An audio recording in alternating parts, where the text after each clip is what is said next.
Imagine waking before dawn, the faint light of early November seeping through the small cracks in a wooden cottage. The chill of the night clings stubbornly to the air, and the floor beneath your feet is cold, uneven, and slightly damp. You are a woman living in a small village in 11th century England, a place where survival is a daily negotiation with the elements, labor, and social expectation. Your name might not be recorded in any document, your life considered insignificant by chroniclers of kings and battles. Yet every day, you perform acts of endurance that silently uphold the feudal world around you. The day begins before the rooster crows. The household is already stirring. Children and older relatives, if present, are awake and preparing for the day. You wrap yourself in a woolen shift, coarse but warm, and step over the threshold into the open-air yard. The air smells faintly of smoke from last night's hearth, and a mixture of mud, straw, and livestock scent. Outside, the fields await the same fields your family has cultivated for generations. Here, the cycle of sowing, tending, and harvesting is dictated by the seasons, the weather, and the demands of your lord. Your first task is water. The nearest well is a few hundred meters away, a communal resource used by the entire village. Carrying a wooden bucket, you balance its weight with practiced care. In winter, the water is icy. In summer, it carries the faint taste of the clay and sand through which it travels. The journey to the well is a moment of solitude, the only time in the day when the rhythm of life allows a pause. You may pass other villagers, exchanging brief nods or words of gossip, but there is no lingering, there is too much work to be done.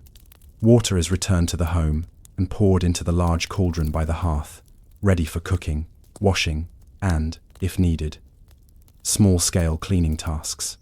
Breakfast is a humble affair, often consisting of porridge made from barley or oats, sometimes enriched with milk or herbs if available. The cook is usually you, or your mother, sister, or eldest daughter, if you are in a multi-generational household. Children eat quickly, their small hands gripping wooden spoons, while the adults sip the warm, thick gruel and prepare mentally for the day ahead. There is no leisure in these mornings. Each spoonful fuels the labor that will occupy every hour until nightfall. Livestock is next. Chickens must be fed, eggs collected, pigs checked and allowed to root in their pens, and, if there are cows or goats, milking must be performed. This work is repetitive and precise. Milk must be carefully stored, butter churned, and cheese made for preservation. Your survival, and that of your family, depends on these small, repetitive tasks, executed daily without error. Livestock also serves as a form of savings and security. Losing animals to disease or theft is a crisis, and so care and attention are constant companions. By mid-morning, attention turns to the fields. The specific labor depends on the season. Sowing in spring, weeding in summer, harvesting in autumn. You move with a rhythm dictated by the soil, your body bending and lifting, cutting and gathering. Every movement is familiar, every gesture a product of years of repetition. Hands hardened, back sore, feet often wet or blistered, yet you continue, because failure to tend the land can mean hunger, fines from the Lord, or worse. Villagers sometimes work communally, helping one another in rotation, though social hierarchy is always present. Your tasks are your own, and your labor belongs primarily to your household, and ultimately to the Lord who claims the land. Mealtime is minimal. You eat quickly, often while working in the fields. Bread, a small piece of cheese, or raw vegetables might sustain you until midday. Conversation is sparse and functional, usually involving instructions or warnings about work, pests, or weather. Children may accompany you, learning the same skills you practice, their small hands mimicking your motions, their voices adding a faint liveliness to the otherwise monotonous labor. The midday sun, if it appears, offers some relief. You might take a brief pause, leaning against a plough or wall, to rest muscles that ache and eyes that have grown accustomed to the brightness and dust. This moment is fleeting. There are always weeds to uproot, fences to mend, and water to carry again. Even this pause, however, is a critical survival moment. Sitting too long can chill your body, especially in colder months, while ignoring the need to rest risks injury or exhaustion. Throughout this morning, the roles and responsibilities are deeply gendered. You, as a woman, are expected to manage not only your own labor, but also the household, ensuring food preparation, clean water, and domestic hygiene, while often supervising children or elderly family members. Your knowledge is practical, passed down through generations. Which plants are safe to eat, how to store grain for winter, or how to mend a roof before it leaks. You embody the cumulative experience of centuries of women who survived without luxury, whose work was invisible, yet indispensable. And yet, as the sun climbs higher, there is a subtle, almost imperceptible tension that hovers. The land can be unyielding, disease can strike without warning, and the authority of the Lord looms. You move through this morning of labor with resilience, but the questions linger. How will your family endure if the harvest fails this year? Will your children survive the coming winter? And more quietly, almost unspoken, you wonder, what else is out there beyond these fields, this village, this life that repeats without deviation? It is in this quiet, in the steady rhythm of labor and survival, that your day continues, with small victories and endless challenges. You are part of a system larger than yourself, yet you are the linchpin of its daily maintenance. Each hour passed is a testament to endurance, skill, and the quiet power of those whose names rarely appear in history. As the morning wanes and you prepare to face the midday sun in the fields, your mind drifts briefly, perhaps imagining a different life, perhaps simply pondering the mundane. What happens to all the women like you, whose lives are absorbed in the minutiae of survival, whose stories are swallowed by centuries of history? The midday sun has passed its highest point, casting a brighter light over the small village. You return from the fields, body hot, muscles tired, and hands streaked with soil. Your feet press into the uneven ground, thick with clumps of mud and scattered straw, reminding you of the physicality that defines every day of your life. You might pause at the well to refill a bucket or to rinse your hands, though the water is never clean, carrying silt and tiny floating debris. Hygiene is practical rather than pleasant. Even a simple hand wash is an act of survival as much as comfort. Afternoons are a continuation of relentless labor. If it is planting season, the fields demand meticulous attention. Seeds must be spaced just so, furrows checked for depth, soil tamped down with care. In summer, the task shifts to weeding and tending crops, ensuring they are free from invasive plants and pests.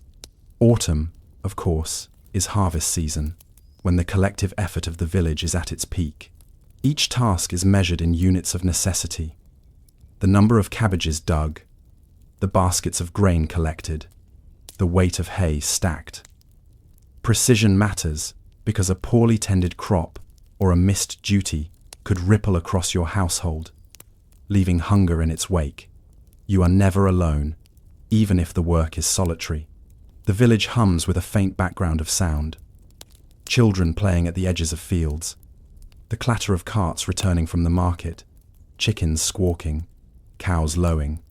Neighboring women may call to you briefly, exchanging updates or minor complaints, sometimes gossiping about the Lord's decisions, sometimes about events in other nearby villages. Social bonds are maintained in these short interactions. The strength of these networks is critical when illness strikes or livestock dies. Assistance is rarely formalized, but it is indispensable. Within the household, your responsibilities extend beyond tending the land. Laundry must be done, usually in cold water from the stream, scrubbed over washboards or stones, and hung on lines or bushes to dry. Clothing is precious. Every tear is mended carefully. every patch sewn to extend the life of a garment. Kitchen duties continue: chopping vegetables, grinding grains, tending the fire, and preparing simple stews or pottages. Food preservation is a constant concern. Meals must stretch to feed all mouths, and storage is rudimentary. Salted meat, dried grains, and smoked fish are relied upon to survive long winters. As the afternoon wears on, your work often overlaps with the children's education. They are learning by observation, mimicking your tasks, absorbing the skills needed to survive. You may pause to demonstrate how to grind grain without spilling it, or how to milk a goat without startling it. Older children may be sent on errands, delivering goods to the Lord's manor, or carrying messages across the village. Every small chore is an apprenticeship in survival. Your labor, though exhausting, is also a transfer of knowledge, ensuring the next generation can navigate the demands you endure. At times, the Lord's presence, or that of his reeve, casts a shadow over the village.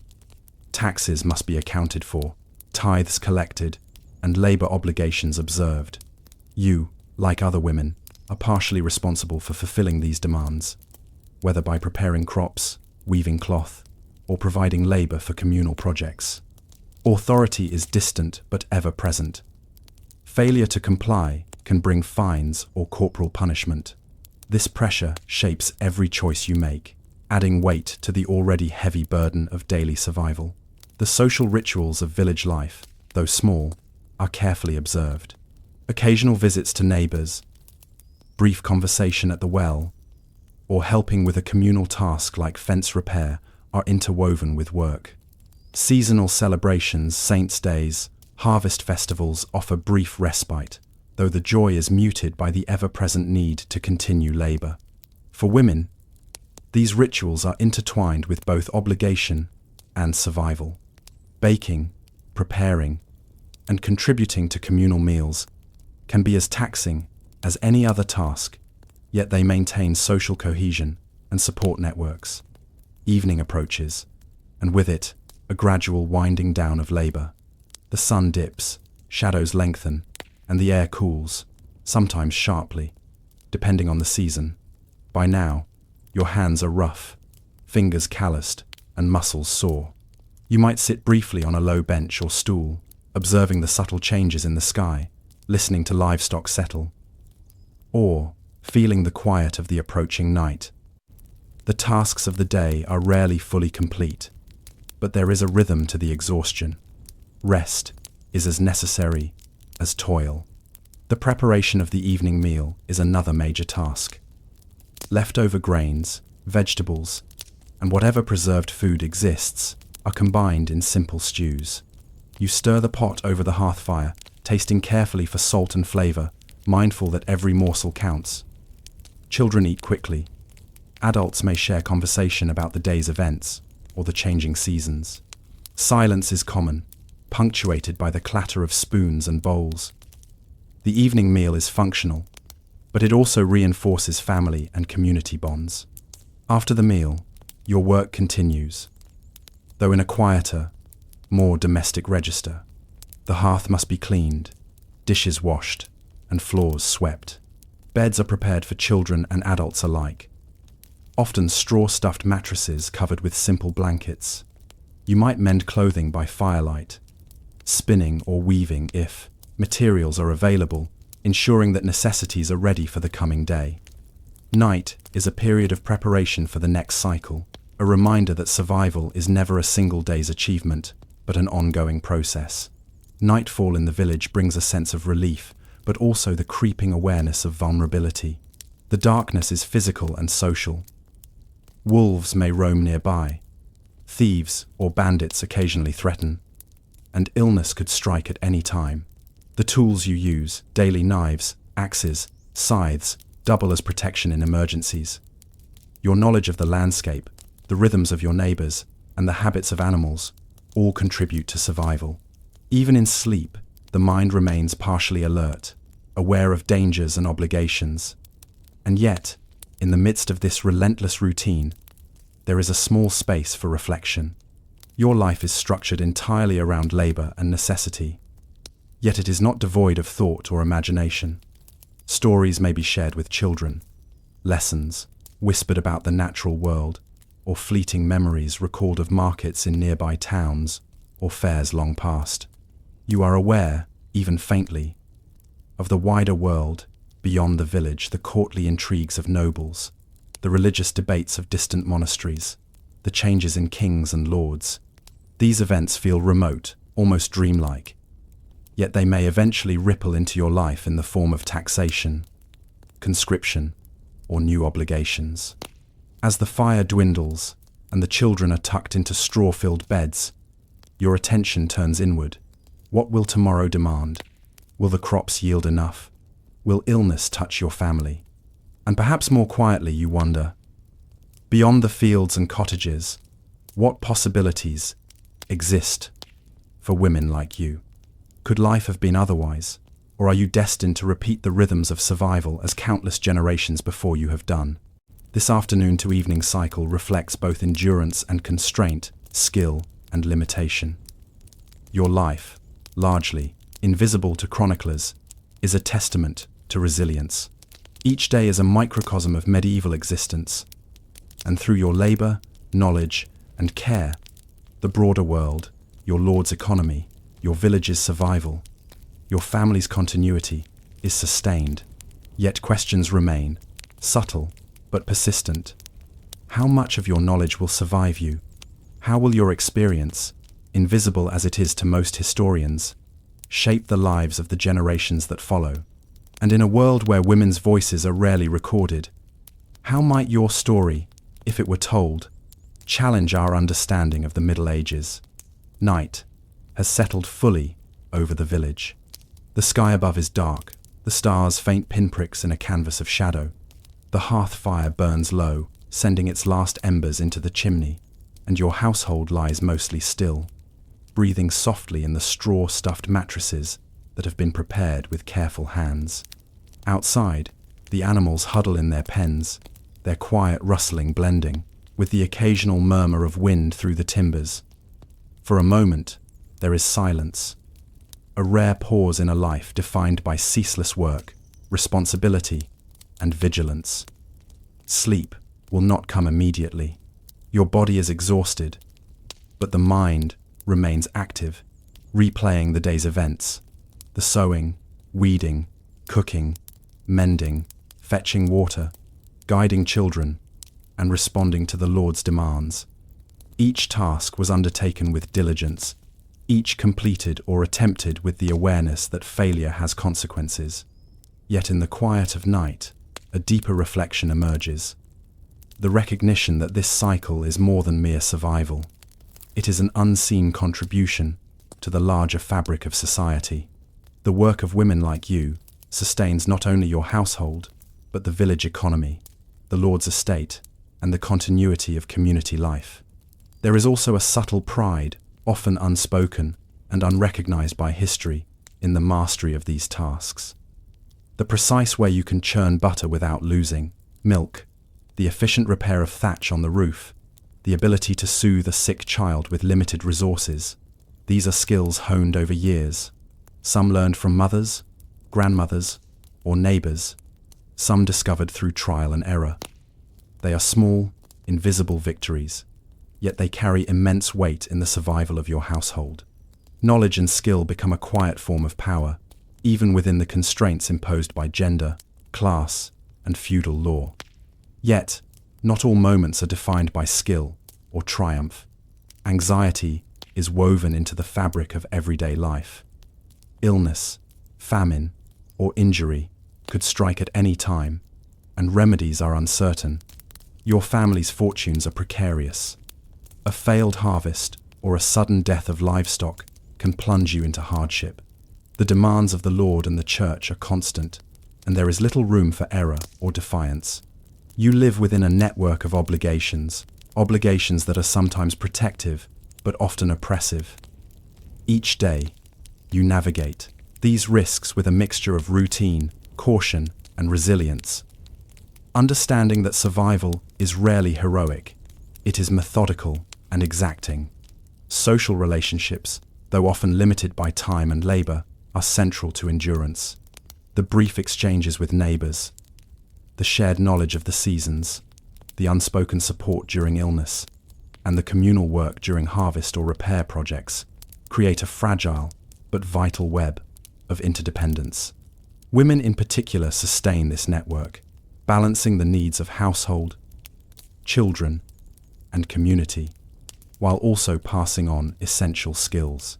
You are not alone in your struggles, but your labor is often invisible, unnoticed beyond the narrow boundaries of daily survival. As the night deepens, thoughts drift to the future.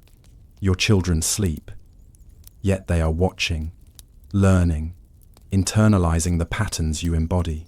In ways you may not consciously recognize, you are shaping the next generation. Your work, your methods, your endurance will influence their survival strategies, their understanding of labor, and their navigation of social hierarchies. There is a legacy embedded in repetition, in teaching, in the quiet management of a household. Against the odds, history may not record your name, but its outcomes are subtly, persistently shaped by your daily actions. In the stillness, there is also a contemplation of limits. The broader world, castles, courts, monasteries, kings, wars, and politics often seems distant and abstract, yet it can intrude unpredictably into your life. Laws, taxes, and feudal expectations ripple down, affecting even the most mundane of tasks. A required payment of grain, a conscription of labor, or a sudden shift in authority. Your life is a study in negotiation, endurance, and adaptation within systems largely beyond your control. Yet within these constraints, there is agency, expressed in decisions as small as what to plant, when to feed the animals, or how to teach a child a vital skill. By the time your eyelids grow heavy, the fire dwindles to faint embers. The house is silent, except for the occasional rustle of animals or the distant howl of a dog. You lie on the straw mattress, body weary, but mind alert enough to recognize a profound truth. Your labor, however ordinary or boring it may appear, is the invisible engine of history. Every chore completed, every meal prepared, every stitch sewn, every child guided, and every problem navigated carries forward the survival of your family and your community. And yet, as sleep finally claims you, there remains a lingering question. Centuries from now, when historians write of kings, battles, or monumental events, who will remember the women whose lives were defined by endurance rather than conquest? What would it mean if someone could piece together the quiet, persistent influence of daily female labor? How might our understanding of the medieval world change if attention were given to the women who built it, not just the men who ruled it? These are questions without immediate answers, ones that echo faintly across centuries. Your life, like that of countless medieval women, may be invisible in formal histories, yet it has left an indelible mark on the world. The continuity of village life, the care for children, the sustenance of families, the preservation of skills, all of it persists quietly, threading through generations in ways that formal chronicles rarely acknowledge. Tonight, in the stillness of your humble cottage, you are both ordinary and extraordinary. Ordinary in your repetitive labor, extraordinary in your capacity to sustain life, knowledge, and community. Sleep washes over you, a temporary reprieve before another day of the same, yet each day carries significance beyond its immediate appearance. In this small, unremarkable way, your life is history itself, silent, resilient, and enduring. Imagine walking through the cold stone halls of a 12th century castle. The walls are high and imposing, designed to keep out enemies, but they also keep you confined in a world of rigid hierarchy and expectation. You are a noblewoman, or perhaps a queen, living in this fortress-like residence, surrounded by attendants, advisors, and courtiers. Your title affords you privileges unimaginable to the peasant women of the villages below, but with those privileges come immense responsibility and constraint. Every action is scrutinized, every word weighed for meaning. Even the seemingly mundane, how you walk through a hall, how you arrange a table, how you greet visitors, carries political weight. The morning begins in quiet ritual. If you are a queen, you may wake in a chamber draped with tapestries, the faint light filtering through narrow windows. Servants assist in dressing you, helping with layers of linen, wool, and sometimes silk, depending on the season and your wealth. Jewelry is carefully chosen. Rings to signify family alliances, a necklace or brooch to communicate. Rank. Appearance is not mere vanity. It is a statement of authority, an emblem of your household's prestige. Every detail signals your status, your taste, and your adherence to protocol. Breakfast or the morning meal is modest but deliberate. In contrast to the hard work of peasant women, meals for noble women are more about presentation than survival. Bread, cheese, porridge, and occasionally meat or fish are served, often accompanied by hot ale or watered wine. While the food is prepared by attendants, you oversee the process, ensuring that the presentation is impeccable and that guests or family members are appropriately served. Even a small misstep could be noticed and interpreted as carelessness or weakness. Authority in noble households is exercised through oversight as much as through decision-making. You maintain control through attention to detail, vigilance, and social intelligence. After breakfast, your day shifts to matters of estate and family management. Land is the source of wealth and power, and noble women are often responsible for supervising its administration in the absence of their husbands, who may be away at court, on campaign, or engaged in diplomacy. You might review ledgers, oversee the collection of rents from tenants, manage disputes among vassals, and ensure that obligations to your lord, or in the case of a queen, to your husband, the king, are met. These duties require literacy, numeracy, and a keen understanding of local and regional politics. Knowledge is a form of power, and every decision carries consequences for wealth, influence, and survival. Correspondence is another critical aspect of your day. Letters must be written and received carefully. Messages to other noble households, to religious institutions, or to royal officials are drafted and delivered with precision. The language is formal and coded. A poorly worded letter can damage alliances, while a well-crafted one can strengthen them. In some cases, women acted as the primary communicators in political networks, negotiating marriages, arranging alliances, or conveying intelligence. Literacy, rare among women in broader society, is a strategic tool in your hands. It allows you to extend influence far beyond the walls of the castle, subtly shaping the political landscape. Religion, too, is deeply interwoven with daily life. Morning prayers are observed, and attendance at the chapel is regular.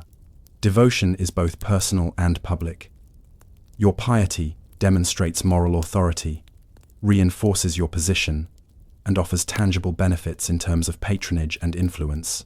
You may sponsor chapels, donate land or wealth to monasteries, or involve yourself in religious disputes. These acts are more than spiritual, they are political. Supporting a particular abbey or monastic community can secure loyalty, foster networks of influence, and reinforce your family's prestige. While noble life offers power, it is also constrained by expectation. Marriages are often arranged for strategic purposes rather than personal affection, binding you into alliances that shape dynasties. Producing heirs is a constant concern. A queen without children risks political instability, marginalization, or even replacement. The pressure is relentless, yet it is conducted within a veneer of decorum. Social etiquette governs every interaction: how you speak to men of higher rank, how you engage with female attendants, how you conduct yourself in courtly ceremonies. A misstep could be interpreted as impropriety, undermining your authority and endangering your household's security. Yet, within these constraints, noble women exercise subtle forms of influence and resilience. Decisions about household management, the education of children, the negotiation of marriages, and the stewardship of estates allowed women to wield significant, if often hidden, power. Their choices shaped political outcomes, preserved wealth, and maintained social order. Their survival depended not on physical labor as with peasant women, but on intellectual agility, emotional intelligence, and strategic foresight. Even leisure time is structured and purposeful. Hunting, attending festivals, or listening to minstrels is never purely for enjoyment. Such activities reinforce alliances, display status, and cultivate relationships critical to your household's influence. The performance of courtesy, hospitality, and refinement is as necessary as managing accounts or directing labor. Social visibility and reputation are instruments of authority carefully maintained and guarded. As midday approaches, you might convene with trusted advisors or family members to review pressing matters. Disputes over land, requests for favors, or the education and marriages of children. These interactions are delicate exercises in diplomacy and negotiation. Each word, gesture, and decision is weighed for its immediate and long-term consequences. Authority is exercised not only through command, but through persuasion, judgment, and discretion. The balance between influence and vulnerability is precarious. Even queens must navigate carefully to maintain favor and position. Despite the privileges of your station, the life of a noblewoman is deeply entwined with vulnerability and uncertainty. Political intrigue, succession disputes, and the ambitions of men within and outside the family create a constant tension. Your security, and that of your household, is never guaranteed.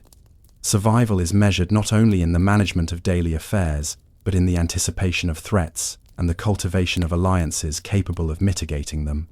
Every decision, no matter how seemingly minor, is part of a broader strategy for endurance and influence. Even within the imposing walls of a castle, you are acutely aware of the limits imposed by your gender. Authority is conditional, power is mediated, and independence is constrained by social norms and familial obligations. Yet, the very necessity of navigating these limits demonstrates resilience, creativity, and subtlety. In the constrained space of noble life, women cultivated networks, leveraged intelligence, and exercised influence in ways that often left no explicit record in the chronicles dominated by kings, generals, and male clerics. As the morning fades into the afternoon, the weight of responsibilities remains, accompanied by the awareness of your family's legacy. The political, economic, and social survival of your household depends on your skill, judgment, and foresight. Even the simplest actions, supervising servants, reviewing accounts, ensuring provisions for the next season, are imbued with consequence. Your daily life, though structured and often repetitive, is a nexus of survival, influence, and strategy. And yet, amid all this responsibility, you may wonder, beyond the immediate concerns of power, alliances, and appearances, what is the true scope of your influence? Are the decisions you make shaping history in ways visible only to those far in the future? How will posterity interpret your careful management, your strategic alliances, and the quiet intelligence that guides your household? The afternoon deepens, and the castle hums with activity. Servants move briskly through stone corridors, carrying baskets of food, bundles of cloth, or letters awaiting your attention. You, as a queen or high-ranking noblewoman, stand at the center of this network, orchestrating the household with precision. Authority here is not about physical force, but about presence, judgment, and timing. Every decision you make, whether approving a gift, resolving a dispute among servants, or assigning a task to a steward, ripples outward, influencing not only the immediate functioning of your household, but also the broader political landscape. One of your key roles is the management of alliances through marriage and family connections. Arranging marriages for your children or younger relatives is more than a social ritual. It is a political strategy. Every union is an investment, a calculated decision that can strengthen your family's influence, secure loyalty from vassals, or prevent conflict with neighboring lords. You must consider lineage, land holdings, and temperament, while also navigating the demands of your own household and the ambitions of others. The success of these arrangements depends on subtle diplomacy, the letters you write, the tone you maintain in negotiations, and the ability to anticipate and respond to counteroffers or rival claims. At the same time, managing the estate requires meticulous attention to detail. Ledgers record rents, fines, and obligations owed to the household. Peasant tenants, while seemingly distant from your daily life, must be monitored. Are they fulfilling their duties? Are there disputes over land, boundaries, or tithes? Every decision you make, from granting a small concession to enforcing the full measure of a fine, has consequences for your family's wealth and authority. You are both judge and administrator, balancing compassion with necessity, often in consultation with male advisors, but ultimately responsible for judgment. Your influence extends into broader political matters as well. Kings and lords rely on the counsel and management provided by their wives or female relatives, even if their contributions are often invisible in formal records. A queen might intercede in disputes between vassals, act as a mediator between rival factions, or send discreet messages conveying loyalty, dissent, or strategic insight. Correspondence is carefully coded. The wrong phrase, or careless disclosure, could destabilize an entire network of alliances. These skills require intelligence, patience, and the ability to read both people and circumstance with precision. Education is another domain where your influence is profound, yet subtle. Children's upbringing is your responsibility. Sons are trained in governance, warfare, and rhetoric. Daughters are taught literacy, etiquette, and household management. You oversee tutors, direct lessons, and enforce discipline, understanding that the knowledge and skills imparted will determine the family's future power and survival. Your choices shape the next generation of leaders, even as the chronicles may never record your role. Every corrected behavior, every lesson enforced, every word of guidance leaves a lasting imprint. Religion remains a central part of life and strategy. Patronage of abbeys, monasteries, or individual clerics is not only an act of devotion, but also a tool of influence. Monastic communities often maintain extensive records, act as advisors, or serve as allies in political maneuvering. Funding a chapel or commissioning a manuscript may appear devotional, but carries social and political weight. Religious institutions reinforce the moral and cultural authority of your household, while also creating networks of loyalty and obligation that can be leveraged when circumstances demand. Even leisure and ceremonial life are carefully structured to reinforce status. Attending tournaments, hosting banquets, or participating in festivals is more than entertainment. It is an exercise in visibility and influence. These events showcase your household's wealth, taste, and political connections. Every gesture, from the way you greet visiting nobility to the manner in which you oversee the seating of guests, communicates authority and reinforces social hierarchies. You perform power as much as you wield it, understanding that perception can be as critical as reality. Yet, for all this control, vulnerability is never far. Intrigue and rumor are constant companions in the corridors of power. Rival factions, ambitious relatives, and political adversaries operate with subtlety and persistence. Missteps in judgment, miscommunication, or failure to anticipate the ambitions of others can have severe consequences. Queens and noblewomen often navigate these hazards with careful observation, patience, and the strategic use of information. Silence. Night has fully descended over the castle, and the corridors are quiet, except for the occasional murmur of a servant or the distant creak of a door. The tasks of the day are done, or at least paused, and you sit in your chamber, reflecting on the careful orchestration of power that has occupied every hour. In these moments, away from the scrutiny of court and the constant demands of household management, the weight and the subtlety of your authority become most apparent. Your life is an intricate tapestry of decisions, relationships, and strategy, woven together to ensure survival, continuity, and influence. You are acutely aware that the visible markers of power, titles, land, and wealth are insufficient alone. True authority, especially for women, is exercised in subtler ways. Through negotiation, persuasion, oversight, and the cultivation of alliances. A letter sent at the right moment can avert conflict. A carefully chosen marriage can stabilize a volatile political situation. A discreet intervention with a vassal can maintain loyalty and order. Each action is measured, often invisible to outsiders, yet each shapes the course of events in tangible ways. You operate in a space where perception and execution are inseparable.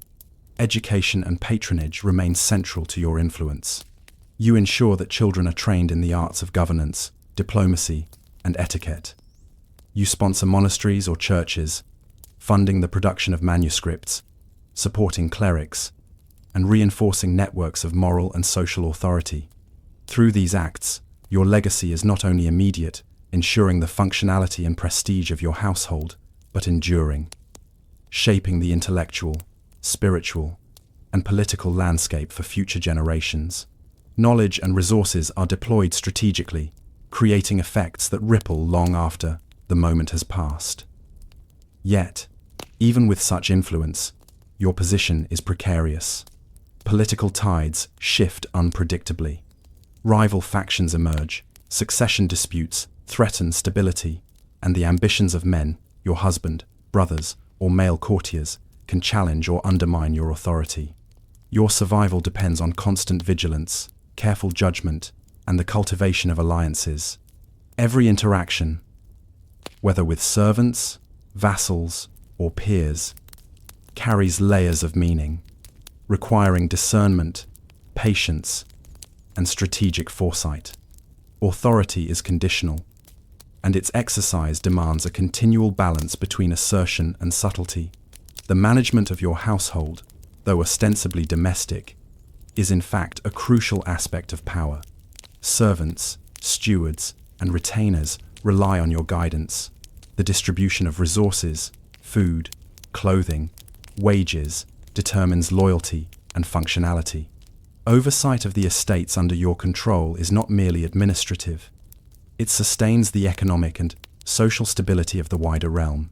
The careful orchestration of these practical tasks, paired with strategic interventions in political matters, illustrates the dual nature of noblewomen's power, public influence and private, behind-the-scenes authority. Amid the demands of status, power, and survival, there are moments of quiet reflection. You may think of your children, wondering how they will navigate the world you are preparing for them. You may consider the alliances you have forged, questioning which will endure and which may falter. You may imagine the future, distant and unknowable, and recognize that the threads of influence you weave now will shape events long after your name is forgotten. History is not solely composed of battles and kings. It is also written in the quiet labor of strategy, negotiation, and foresight. Even the smallest acts of oversight, resolving a dispute between tenants, ensuring proper documentation of transactions, attending to a sick relative, or correcting a servant's error, have ramifications beyond the immediate moment. These seemingly minor decisions contribute to the long-term survival and prosperity of your household. Your influence, though often invisible to chroniclers, is essential. It stabilizes estates, maintains networks of loyalty, and ensures the continuity of family power. In this sense, your life is both ordinary in its daily routines and extraordinary in its impact. As the night deepens and the castle sleeps, a reflective question persists.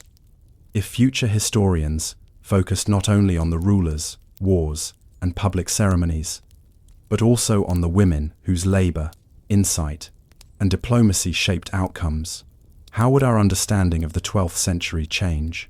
How much of the political, social, and economic landscape was preserved or transformed by those whose contributions were invisible, yet indispensable.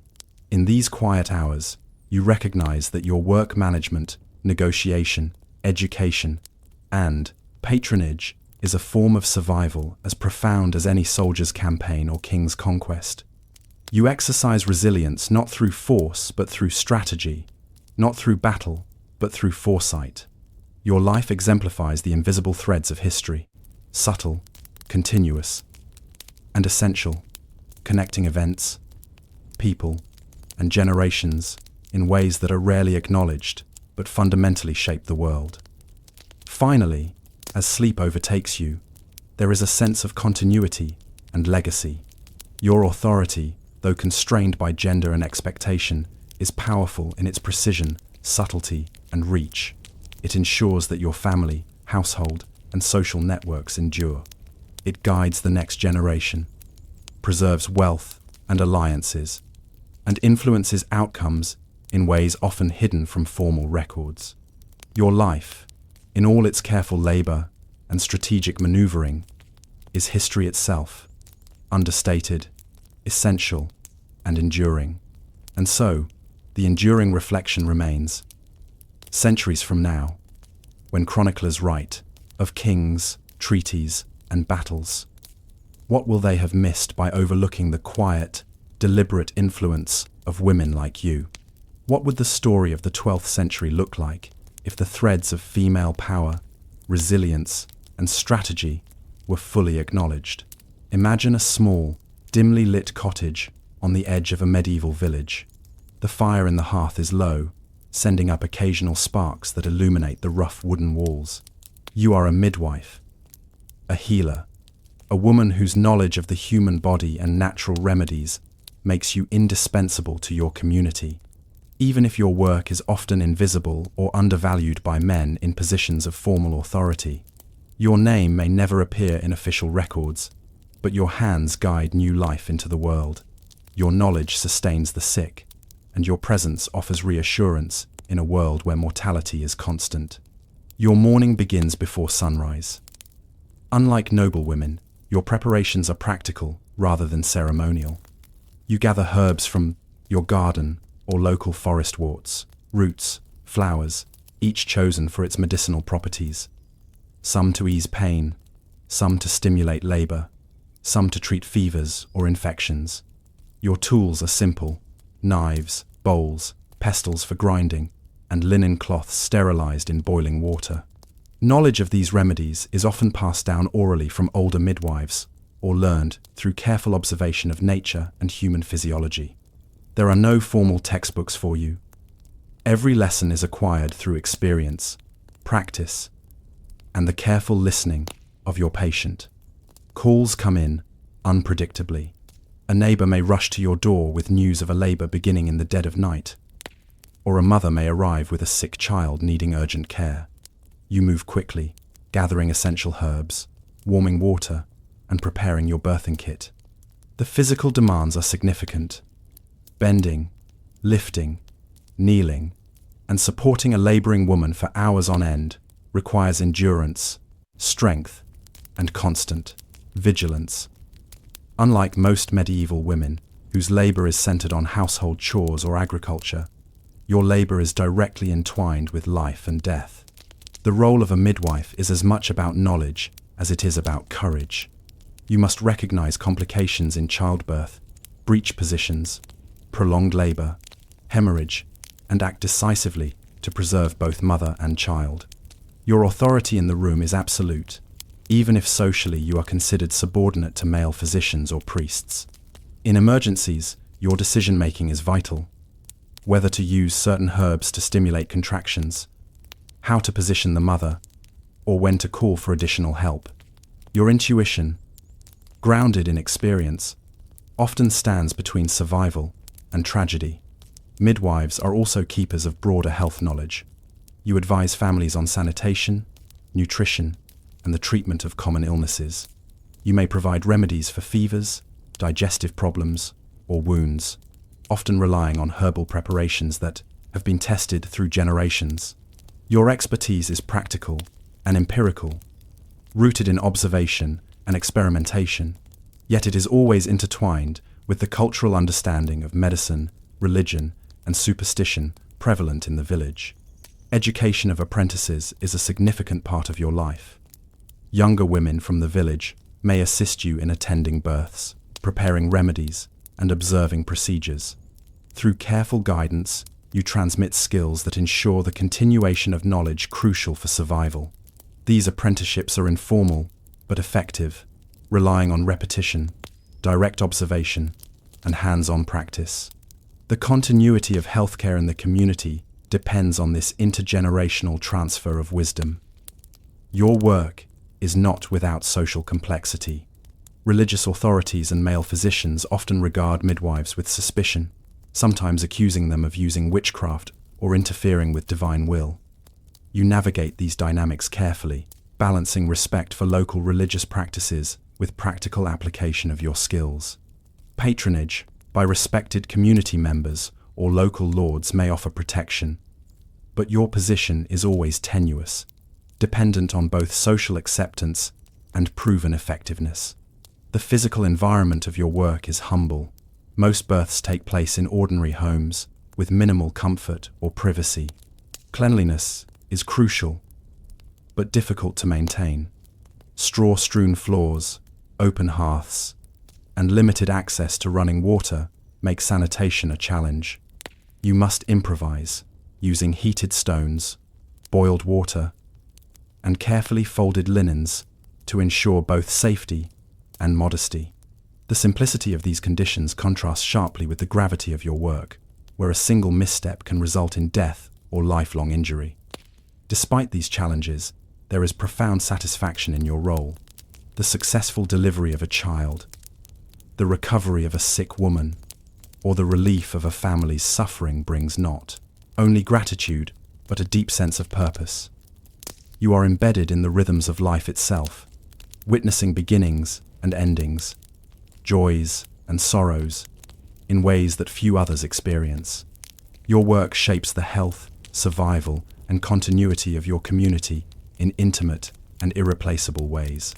Yet questions persist even in your quiet moments. How many lives have been saved because of knowledge never recorded in official books?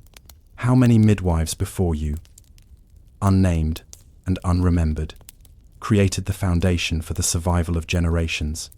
And perhaps most pressing, in a world dominated by male physicians, religious authorities, and chroniclers, how is your contribution remembered, if it is remembered at all? These reflections linger as you prepare for the next call, the next labor, the next patient. Your day is defined by movement, observation, and intervention. Yet each act is a quiet rebellion against invisibility.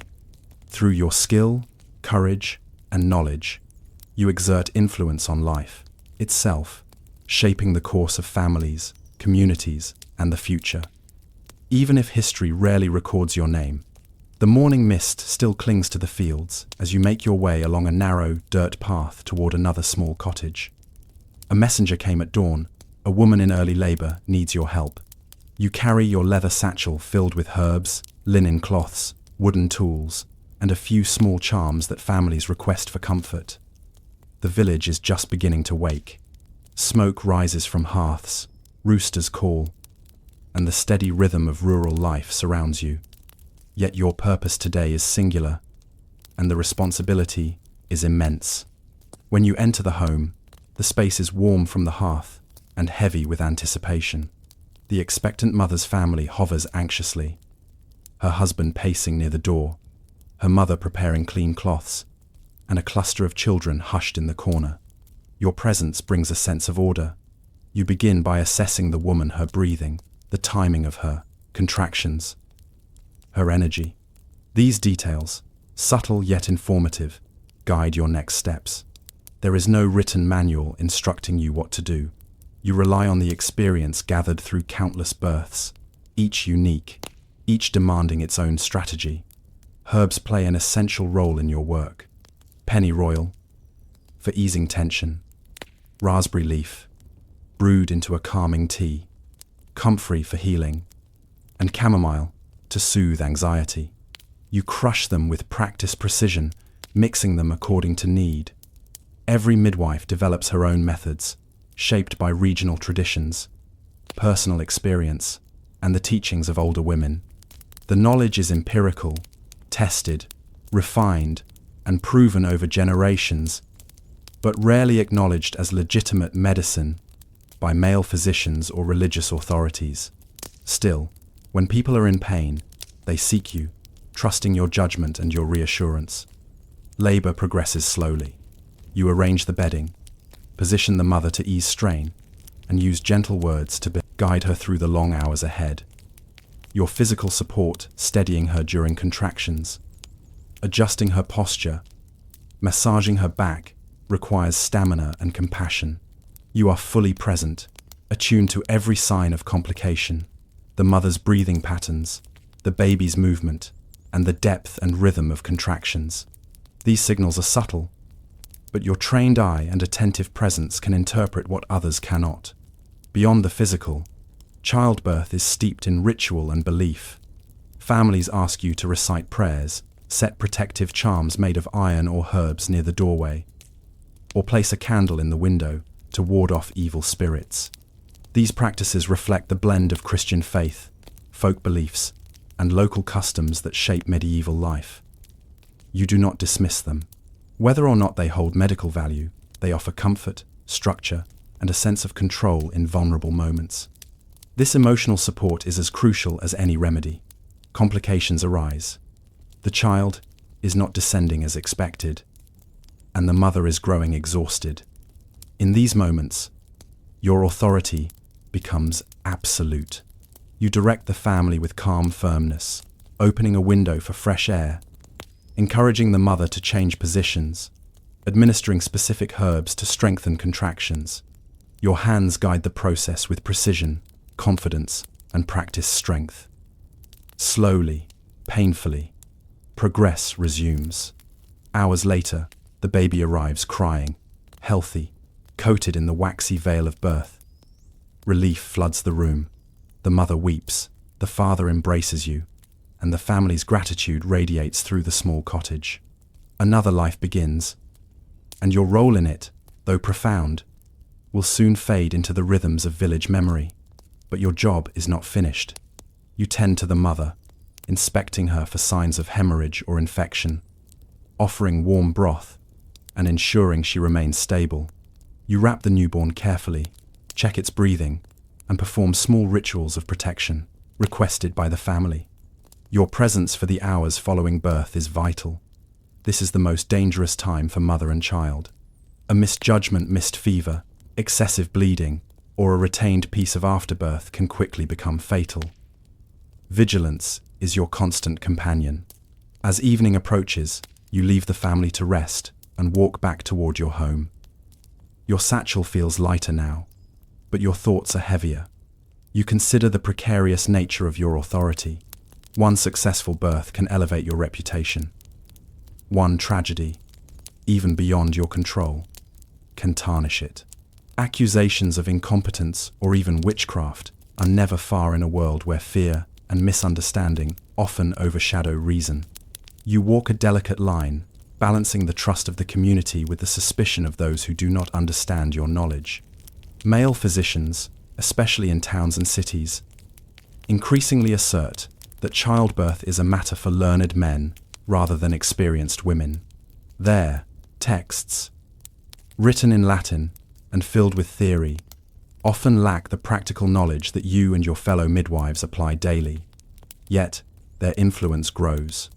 Some claim your herbal remedies are dangerous, or that your rituals are remnants of pagan practices. You must navigate these criticisms carefully, continuing your work with quiet confidence, relying on your proven success and the loyalty of the families you serve. Your relationship with the church is equally complex. Priests often rely on you when illness strikes or childbirth becomes perilous. Yet they also question the nature of your work. Their understanding of medicine is rooted in theological principles, where sickness is a test of faith or a consequence of sin. Your approach is practical, relying on observation and remedies rather than doctrine. Still, you attend church regularly, participate in rituals, and integrate prayers into your work not merely for acceptance, but because faith is a woven part of daily life, offering comfort and meaning. Back home, you tend to your herbs, laying bundles to dry, grinding roots into powders, and preparing salves for future use. These tasks are both meditative and essential. Your humble cottage is filled with scents: lavender, sage, yarrow, mint, each promising relief to someone in need. Your hands move with practiced ease, but your mind lingers on the questions that accompany your work. How long will your authority endure in a world increasingly shaped by formal, male-dominated medicine? How many more births will rely on the knowledge your mothers and grandmothers passed to you? How fragile is the balance between trust and suspicion that defines your daily life? Night falls, and you finally rest. But even in sleep, you remain alert, attuned to the possibility of another knock at the door, another urgent call into the world of life and death that defines your existence as a midwife. And as you drift to sleep, another thought rises quietly. In a world where your knowledge sustains life, how long will it remain unrecognized, overshadowed by the loud voices of male scholars and the silent pages of forgotten chronicles? The night is cool and still. Stars scatter across the sky in faint clusters, barely visible above the thatched roofs of the village. You wake before dawn, as you often do, not because someone has come knocking, but because the rhythm of your life has attuned you to the fragile balance of the world you serve. Midwives rarely sleep deeply. The responsibility you carry does not end simply because a birth has been completed. Illness, injury, or a struggling infant might still require your attention. So you rise quietly, brew a cup of herbal tea, and begin the day's meticulous work before the sun appears. Your first task is always the inspection of your herbs and remedies. Leaves must be checked for mold, roots sorted for potency, and salves stirred to maintain their texture. These small acts of maintenance ensure that you are never unprepared. Though your tools are simple, they are effective, made powerful through generations of careful refinement. You organize dried bundles on shelves by season, knowing that the properties of an herb harvested in early summer differ from those gathered late in the year. This sensitivity to nature is something no formal physician's training can replicate. Your day may bring new patients: a farmer with a badly infected hand, a young girl with a fever, a mother anxious about her child's cough. Each case demands a mixture of observation, experience, and improvisation.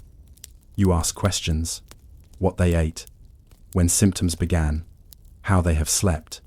You listen not only to their words but to their breathing, their posture, the subtle tremor in their hands.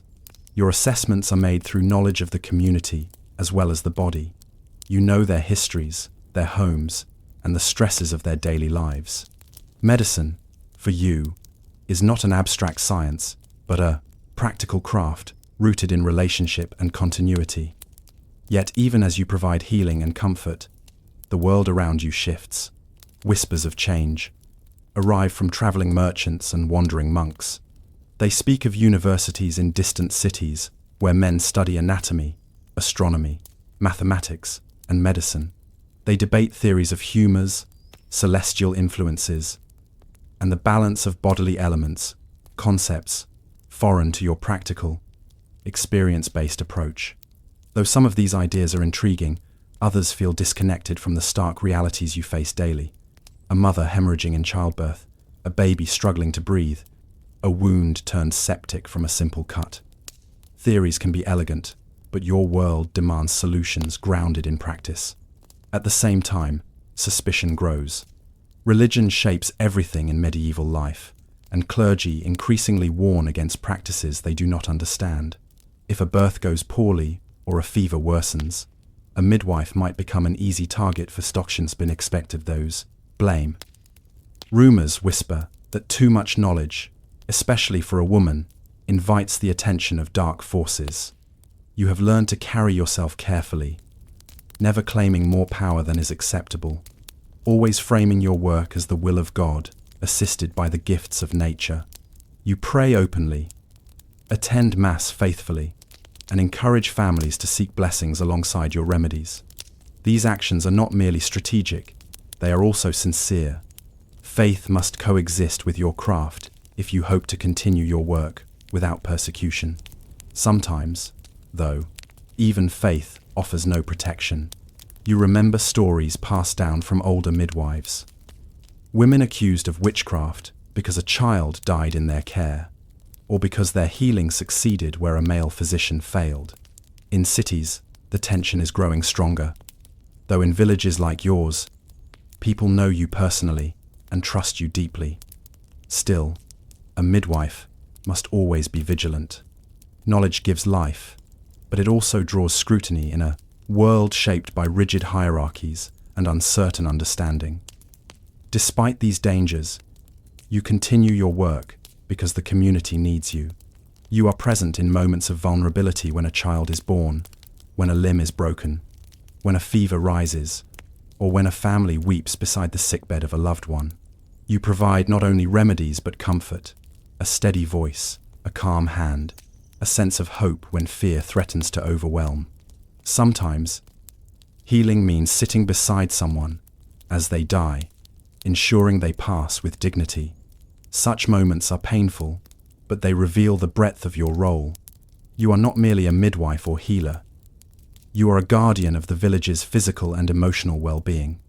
Your legacy is carried not through written records, but through the lives you help sustain.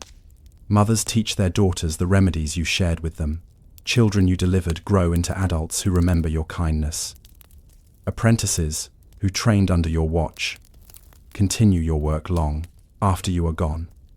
This is how knowledge survives, not through books or institutions, but through memory, practice, and the quiet resilience of women who refuse to let their skills fade into obscurity. Late in the evening, as the sky shifts to dusk and firelight flickers against your walls, you pause to reflect. You think about the dozens, perhaps hundreds of children whose first breath you witnessed. Your mind wanders to the nights spent kneeling beside sickbeds, the herbs gathered in rain or heat, the women whose hands squeezed yours desperately during labor. You recall the moments of fear and doubt, the close calls that haunt you, and the triumphs that warmed your heart. Long after the birth or healing ended, you know that your name may never appear in the chronicles kept by monks or the documents preserved by nobles. Official history will remember kings, bishops, scholars, and warriors, but the survival of everyday people, the continuation of families, communities, and generations depends far more on the work of women like you than on the deeds of the powerful. Your legacy is inscribed not in ink, but in the lives you touched, in the knowledge passed from hand to hand, and in the resilience of a world sustained through care rather than conquest. And so, as you sit among your herbs and quiet tools, one final question lingers, gentle yet profound. If the story of medieval medicine were rewritten to include the hands that delivered every child and healed every wound, how different would our understanding of history truly be? You wake before the sky turns blue, stirred not by any bell or summons, but by the rhythm your body has kept for years. In the half-dark of your one-room cottage, the air is still and quiet. A faint glow leaks through the shutters, hinting at the approaching morning. You lie still for another moment, feeling the softness of your wool-stuffed mattress beneath your shoulders and listening to the slow breathing of your younger sister beside you. For a short while, in that cocoon of early silence, there is nothing but the sound of her gentle breath and the distant coo of pigeons perched along the roofline. This, you think, is the last moment of stillness you will have today. The loom house awaits. The loom house always awaits. You sit up quietly, pulling your shawl around your shoulders and sliding your feet into the wooden clogs by your bed. They are worn smooth along the edges, shaped over the years by your own steps along the path to the workplace. You pause long enough to tie your hair into a tight braid. Loose hair catches in wool and thread, and the more careful you are now, the fewer knots you will battle later. You've learned this small truth through experience. or more precisely, through repeated annoyance and a single embarrassing incident when a strand caught in a spindle and jerked your head forward hard enough to make the entire loom house laugh. When you open the door, the morning air is cool, and smells of dew settling over soil and thatch. Your village lies at the edge of a larger estate ruled by a baron you have never met. The manor itself sits far uphill, its heavy timber beams painted with coats of arms and carved emblems you've only glimpsed from a distance. Between your cottage and the loom house stretches a narrow path of packed dirt, with tufts of wild grass growing where wagon wheels seldom pass. The sky is still dim, and most of the village remains asleep, save for a few silhouettes heading toward the byre to milk cows or feed pigs. Your pace is steady. Even in darkness, you know the path well enough to walk it with your eyes closed. Guided by the familiar shapes of cottages, the leaning fence that marks the boundary of the Reeves property, the shallow ditch where the ground dips slightly just before the loom house. Every village has its rhythms, but the rhythm of the weavers is especially relentless. Cloth is always needed. Cloth is always work. As you reach the loom house, the first streaks of soft grey light cross the sky. The building is larger than most in the village, constructed of timber beams, blackened with age and smoke. A low window stretches along one wall, designed to let in as much natural light as possible. The door creaks when you open it, and a familiar scent envelops you: wool oil, lanolin, dust, raw fibres. The faint sourness of dyes that seeped into the floorboards long before you were born. Inside, you find two other women already at work. Ada, older than you by at least 15 years, has her sleeves rolled to the elbows and is adjusting the tension on her warp threads. She gives you a nod, not unkind, not exactly warm, but solid in a way that suggests mutual trust, built through shared labour.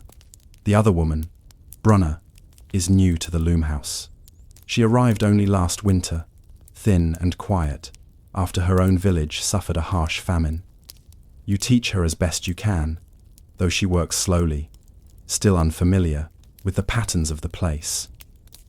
You hang your shawl on the peg near your station. Your loom stands tall, stretching from floor to rafters, its wooden frame carved with faint patterns you sometimes trace with your fingertips. Spirals, vines, and the initials of women who worked here generations before. The threads stretched across the frame gleam faintly in the morning dimness, the warp threads.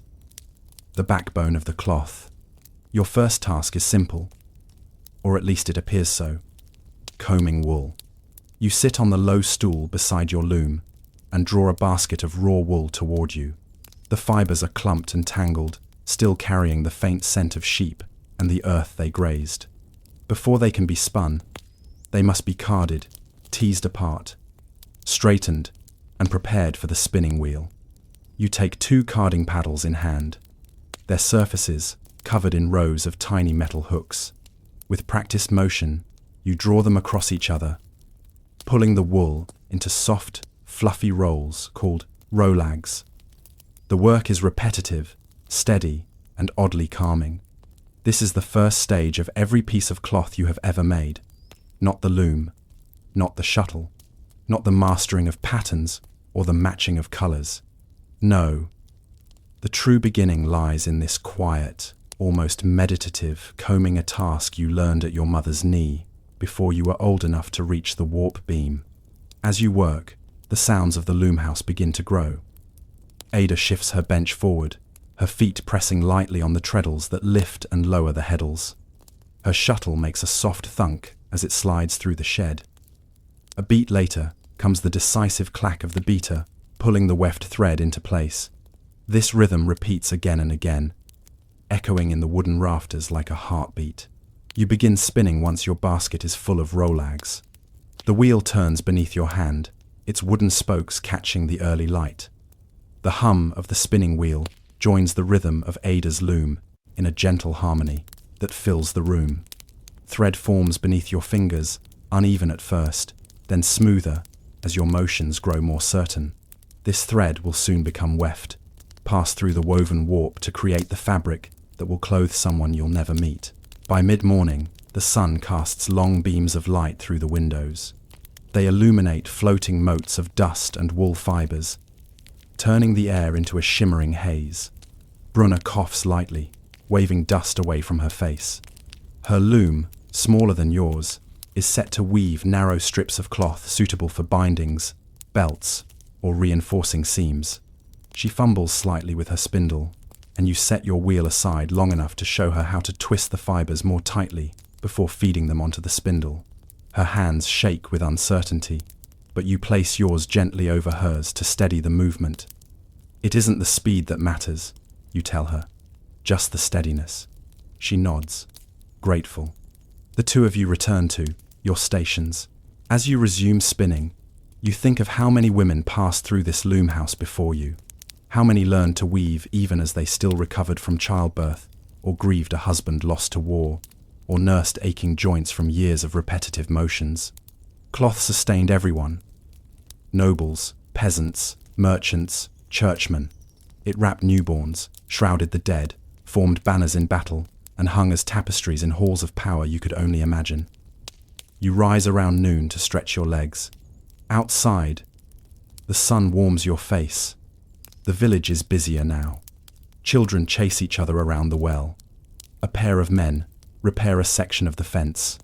At the far end, women beat laundry against flat stones, each rhythmic strike echoing like distant drum beats. The world feels larger beneath the open sky, though you know you'll return to the loom house soon enough. As you step back inside, the scent of warmed wool greets you. You sit at your loom and begin threading the heddles. This task is perhaps the most tedious. Each warp thread must be pulled through the eye of a heddle in precise order. It requires stillness, patience, and attention. The minutes stretch into hours. Your back aches. Your fingers grow sore. Yet this is the foundation of the cloth, and a single misthreaded heddle can ruin days of work.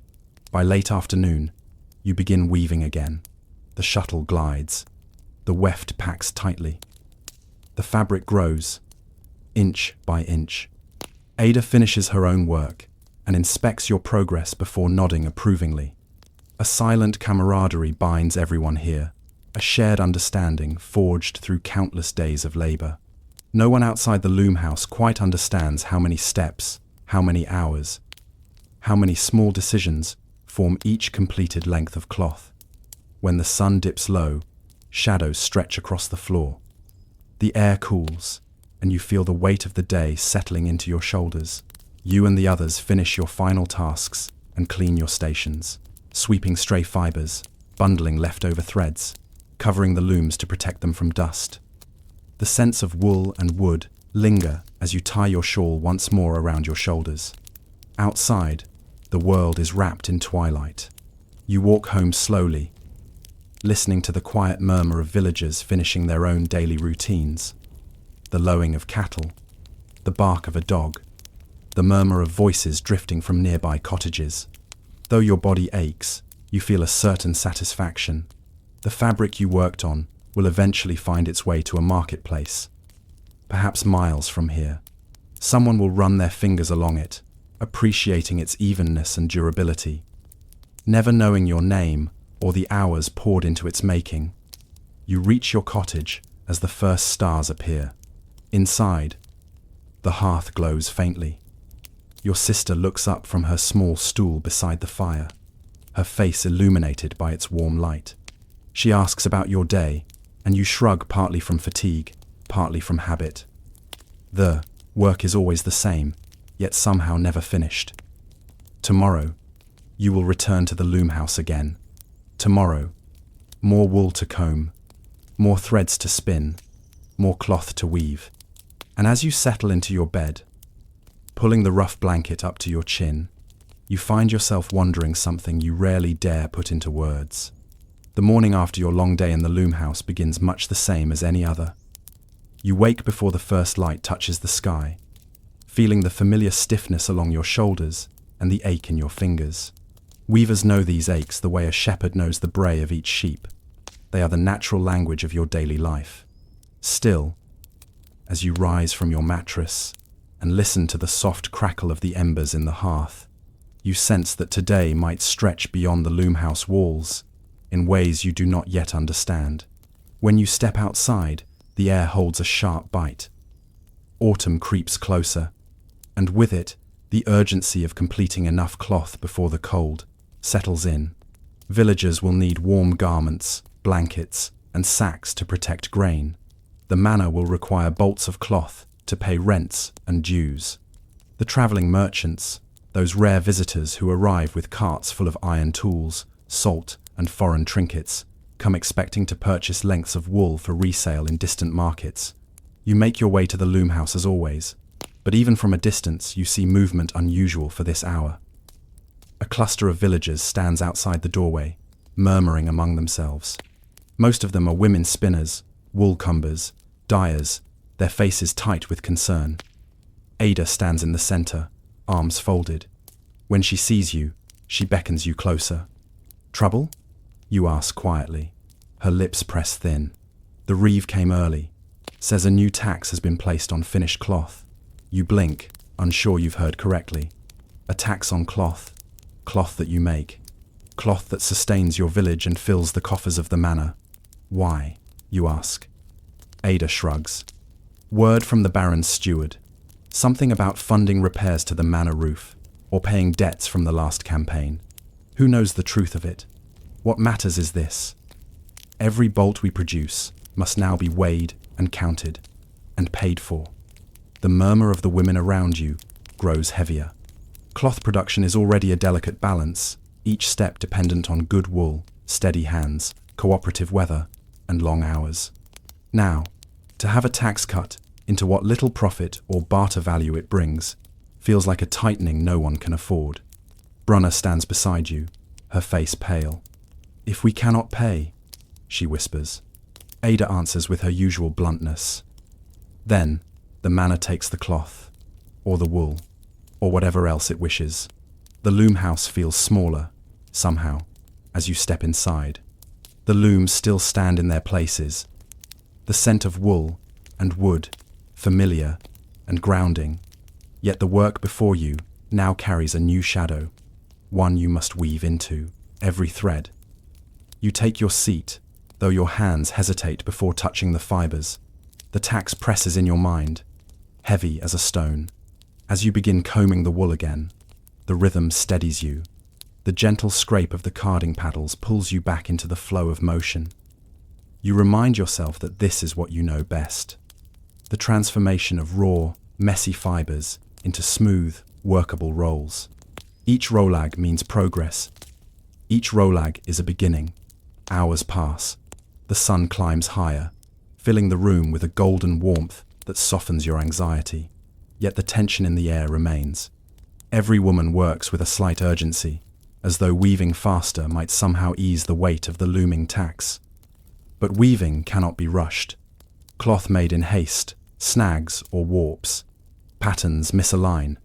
Threads break. Around midday, footsteps echo outside, brisk, purposeful, unfamiliar. You glance toward the door just as it swings open. A man steps inside, tall, cloaked in dark wool, with boots thick enough to bear long travel. A merchant, by the look of him. His gaze sweeps the room with calculating interest. Ada stiffens, but steps forward, chin raised. "You're early for the autumn market." "I travel ahead of schedule this year," the merchant replies smoothly. "Too many villages wait until the frost to sell their cloth, and I prefer to choose before the rush." His eyes settle on you. "You, what are you weaving?" You hesitate, unsure how to answer. It's not uncommon for merchants to ask, but his gaze feels too sharp, too precise. "Wool broadcloth," you say. "For the manor." He raises a brow. "For the manor, or for yourselves?" Ada steps between you. "What's your business here?" The merchant smiles thinly. "Information travels, you know. Word of a new tax reached our caravan. Cloth will be worth more this season, perhaps twice as much. I thought I might find opportunity here." You realize then what he seeks. Desperation. If the manor imposes a tax, villagers might be more willing to sell cloth cheaply just to break even. A merchant could buy low, sell high, and profit from your hardship. Ada folds her arms. We do not sell to merchants until the autumn fair. You know that. Times change, he replies softly. You feel a heat rising in your chest. Frustration, fear, a simmering anger. How is it that so many people profit from your labor while you, who makes the cloth with your own hands, lives with so little certainty? The merchant finally turns away, examining Brunner's weaving. She keeps her eyes down, her hands shaking. Good work, he murmurs, for someone untrained. His tone makes your skin prickle. You step forward. She's new, you say firmly. And improving. The merchant tilts his head, as though surprised by your defense. No offense meant, he says lightly. But perhaps she'd fare better in a village with fewer constraints. Ada steps forward again, her presence a shield for all of you. Leave, she says quietly. The merchant opens his mouth to protest, but something in her expression stops him. With a curt nod, he steps outside. Only after he's gone does anyone breathe. Brunner's hands tremble visibly now. You place a hand on her shoulder, offering silent reassurance. Merchants come and go, Ada says. We stay. That's what matters. Yet as the day stretches on, you cannot shake the feeling that something larger is shifting, not just a tax or an opportunistic trader, but the entire balance of power within your village. Cloth is the lifeblood of your community, but it is also a currency, a commodity, a tool for others to wield. You return to your loom, trying to lose yourself in the motions. The shuttle travels back and forth, its rhythm steady and grounding, but your thoughts refuse to settle. Instead, they wander toward questions you rarely allow yourself to consider. What becomes of the cloth once it leaves your hands? Where does it travel? Who wears it? Who profits from it? And most haunting of all, what power might you hold if you, too, could shape not just the cloth, but its journey? As the day wanes, the reeve returns, carrying a set of iron weights and a wooden scale. He stands in the doorway, clearing his throat. All finished cloth must be weighed today, he announces. By order of the Baron's steward. Ada's jaw tightens, but she says nothing. Each woman brings her completed work to the front. The reeve weighs and records every piece. When he reaches your cloth, he lifts it with a practiced hand, measuring its length and thickness. Good work, he says, not with appreciation, but with calculation. How much is the tax? You ask quietly. He scratches a number onto his parchment. For this bolt? 3 copper coins. You swallow. 3 coins is more than you earn in several days of labor, and if we cannot pay immediately, the manor will hold your cloth until you can, the reeve replies, already turning away. You watch your carefully woven cloth leave your hands and enter the reeve's bag. You feel the sting of loss, not merely of the cloth, but of something deeper. Effort taken, value redirected, labor claimed. The reeve departs without another word. Work ends early. No one has the heart to continue. The weight of the tax and the looming hardship settle over the loom house like dust. As you walk home with Brunner, the sky burns with the deep oranges of late afternoon. She keeps glancing at you, as though searching for reassurance. What will we do? She finally whispers. You think for a long moment before answering. We weave, you say. We endure. But we also learn. Cloth is not only for others to claim. We must find ways to understand its worth and our own. That night, as you lie awake listening to the crackling hearth, your mind churns with unfamiliar thoughts, possibilities, questions. A quiet spark of defiance, no louder than the whisper of a thread sliding through a shuttle, but just as persistent. The loom house has taught you skill, patience, and resilience. But perhaps it can also teach you something else. That even the smallest threads can shift the shape of the world if woven differently. The following morning arrives heavy with the residue of yesterday's tensions. You wake before dawn as always, but the familiar routine feels altered, not by the tax itself, but by the lingering question that drifted through your mind as sleep took you. What would it mean to decide the fate of your own cloth? The thought is audacious, even dangerous.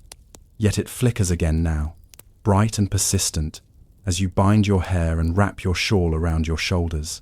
Outside, a pale mist hugs the ground, softening the outlines of the cottages and blurring the path toward the loom house. The world looks gentler than it feels. Along the way, you spot Ada waiting for you beneath the old elm tree. Her arms are crossed, her expression unreadable. When you approach, she falls into step beside you.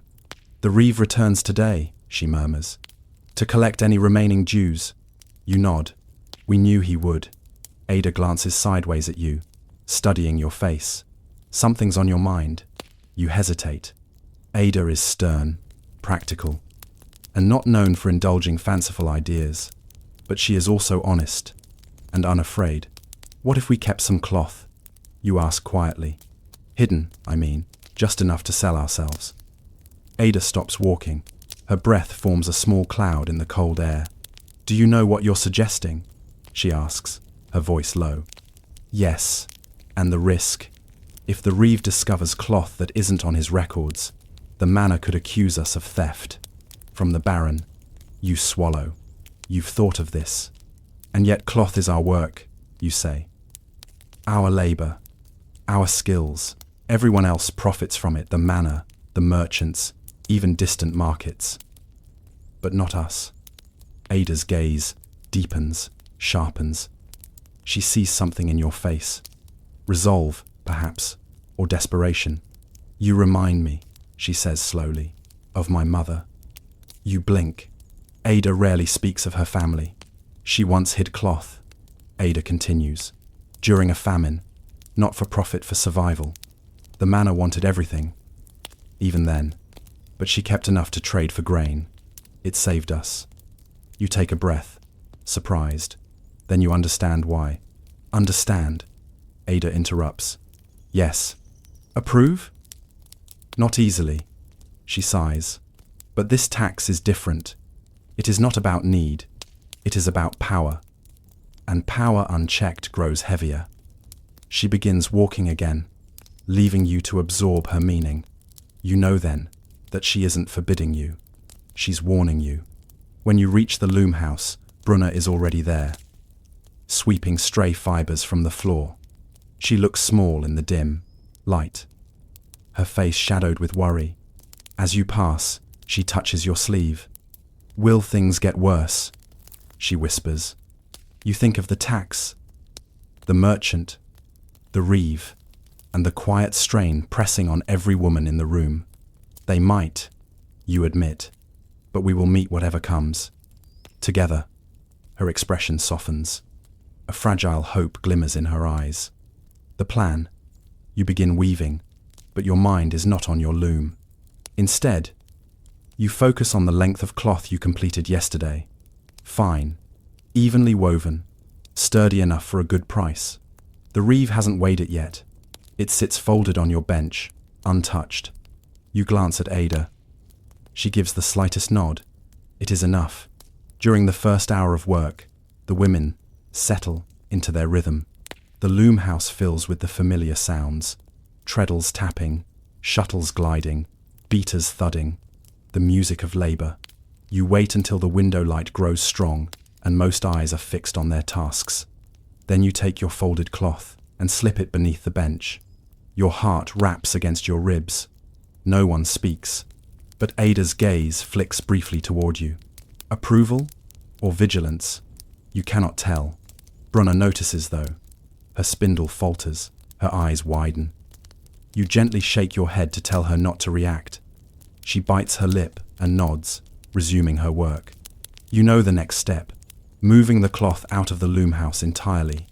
But not now, not while daylight lights every corner, not while the Reeve could appear at any moment. You must wait. Patience is as much a part of weaving as thread. Hours crawl. You weave mechanically, mind only half present. Ada watches the door more often than her loom. Brunner works nervously, hands trembling whenever footsteps sound outside. By early afternoon, the tension becomes almost unbearable.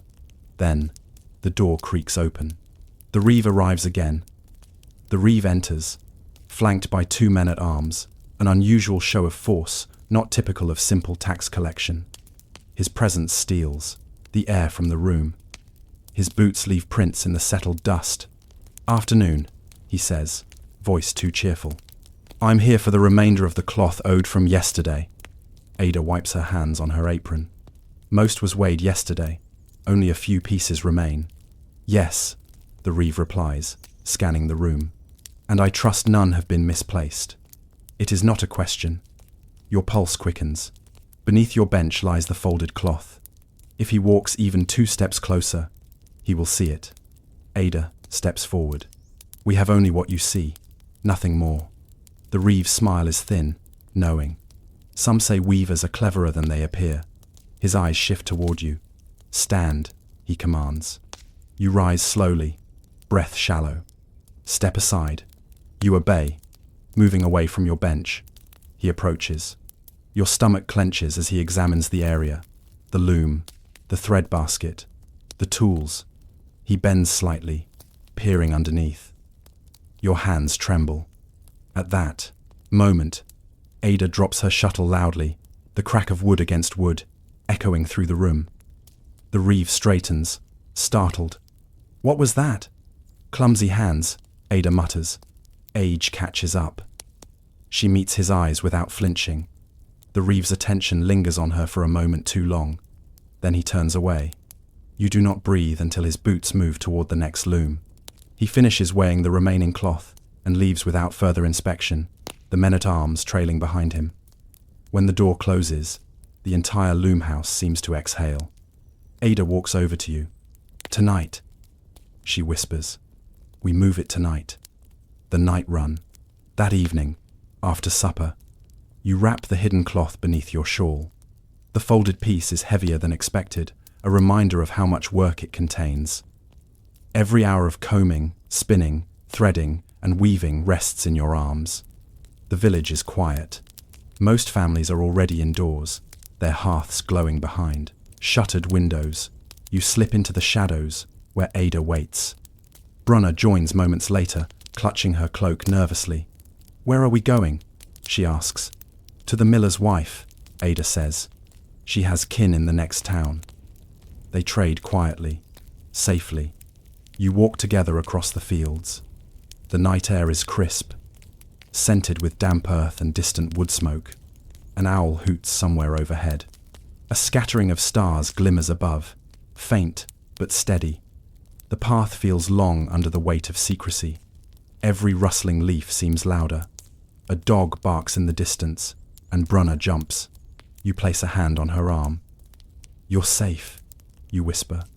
When you reach the mill, its wheels stand still in the moonlight. You tap gently on the side door. After a moment, the miller's wife appears, a stout woman with kind eyes and a knowing expression. "You're late," she whispers. "Come in." Inside, the mill smells of grain and flour. Dust dances in the lantern glow. Ada nods. To you, it's time. You unfold the cloth.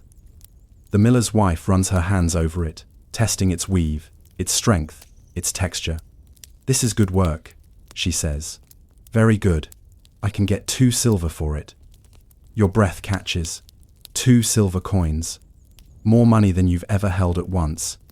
Enough to buy supplies, food, maybe even extra wool. But more importantly, it is yours. Earned, not through the manor's demands, but through your own decision. "We don't need coin," Ada says quietly. "Not all of it. We need leverage." The miller's wife raises a brow. "Ah, something else then." After a moment, Ada speaks.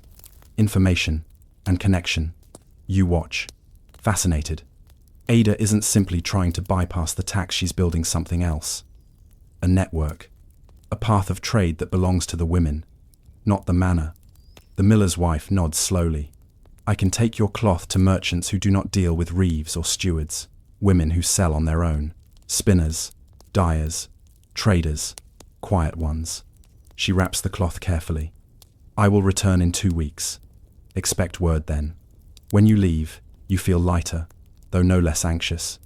The night air feels sharper now, charged with possibility.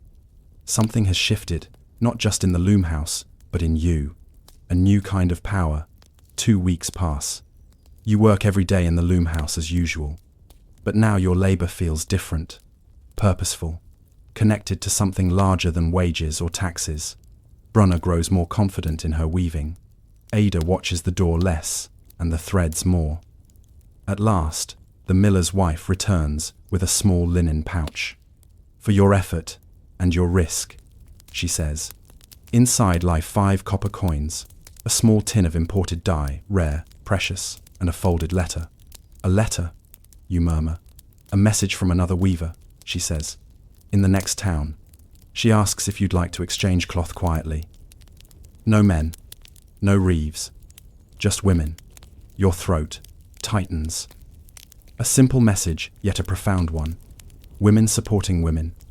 Across villages. Across restrictions. Across silence. Ada reads the letter and smiles faintly. "This is how it begins," she says. Brunner tilts her head. "What begins?" Ada looks at both of you. "Women's trade. Small, quiet, but real. Our own decisions. Our own hands. Our own worth." You feel warmth rise through you. Not pride, exactly, but recognition. For the first time, you sense the shape of your life expanding beyond the loomhouse walls. Still, questions remain. Will the manor notice? Will the reeve suspect? How far can such quiet networks grow before they draw attention? You do not know, but you understand this. A single bolt of cloth, woven in a small loom house by women who had little, created something unexpected. Not rebellion, but connection. Not defiance, but autonomy. A small, steady change. A thread pulled from the edges of an old order. By the time you lie in bed, that night, listening to your sister's soft breathing, you realize that something has shifted deep within you. You will keep weaving. You will keep learning. But now, you are weaving not just cloth but possibility. You wake to the sound of waves lapping against jagged rocks far below your cliffside home. Though, home is a generous word. The lighthouse stands tall behind you, built of weathered stone, its walls thick enough to hold back wind and tide alike. You step outside, letting the chill of early morning wrap around your shoulders, the salt-scented air filling your lungs. The horizon is a pale line, where grey sea meets grey sky, and the first hint of dawn brushes the waves with faint silver. Your day begins quietly, but with unrelenting duty. The fires at the top of the tower must burn steadily, their glow visible to sailors and merchants far across the bay. Roman Britain is vast, and the coast is unforgiving. Ships that stray too close to hidden shoals vanish beneath the waves, leaving nothing but wreckage and whispered tales. The beacon you maintain is both guardian and guide, a small, human light in a relentless, watery expanse. Inside the lighthouse, the spiral staircase winds upward, steep and narrow. You climb carefully, feet echoing softly on stone. The lower floors are used for storage, barrels of pitch, bundles of firewood, and iron tools for maintenance. At times, the wind sneaks through cracks in the walls, carrying the scent of brine and kelp. Each creak of the staircase reminds you that the structure is alive in a way, not breathing, exactly, but reacting to the elements in every storm, every tide.